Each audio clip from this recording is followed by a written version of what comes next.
अहम ख़बर वाक़ई ॾींदासीं। सकरन जे ॻोठ माड़ी जलपाणी में 4 ॻोठाणनि जे क़त्ल ऐं जवाबदार गिरफ़्तार न थियण ख़िलाफ़ सिंध हाई कोर्ट कराची में दरख़्वास्त दाख़िल कई वई आहे।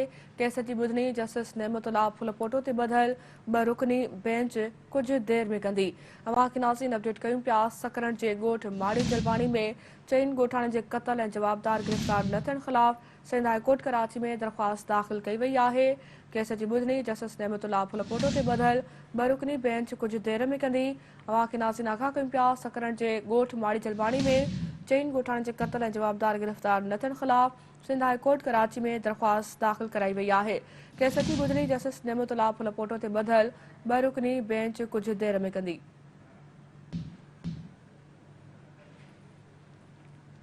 सकरन जे ॻोठ माड़ी जलपाणी में 4 ॻोठाणनि जे क़त्ल ऐं जवाबदार गिरफ़्तार न थियण ख़िलाफ़ सिंध हाई कोर्ट कराची में दरख़्वास्त दाख़िल कई वई आहे। इन हवाले सां वधीक तफ़सीलात राब्तो कयो आहे कराची में Sindh TV news reporter Sikandar Bhutto सां। जी सिकंदर, तफ़सील ॾिजो। हाजी फराज सकरन जे ॻोठ माड़ी जलपाणी में बेगुनाह ॻोठाणनि जे क़त्ल करण ख़िलाफ़ जेको आहे त जवाबदारनि खे गिरफ़्तार न करण ख़िलाफ़ सिंध हाई कोर्ट में दरख़्वास्त दाख़िल कराई वई आहे। केस जी ॿुधणी सिंध हाई कोर्ट जे जस्टिस नेमतुल्लाह फुलपोटो ते ॿधल 2 रुकनी बेंच कुझु देर में कंदी। सकरन वाक़े जे ॻोठाणनि माड़ी जलपाणी वाक़े में मुलविस जवाबदारनि खे गिरफ़्तार करे हाई कोर्ट जे जज जे हाज़ुर सर्विस जेको जज आहे उन ते ॿधल जुडिशियल कमीशन जोड़ी वञे। बैरिस्टर सलाउद्दीन अहमद पारां दरख़्वास्त गुज़ार ज़ुल्फ़कार अली जलपाणी जेको vice chairman Sindh bar council जो आहे उन पारां अहिड़ी दरख़्वास्त दाख़िल कराई वई आहे। वाक़े बाबति अदालती कमीशन जोड़े अणधुरी जांच कराई वञे।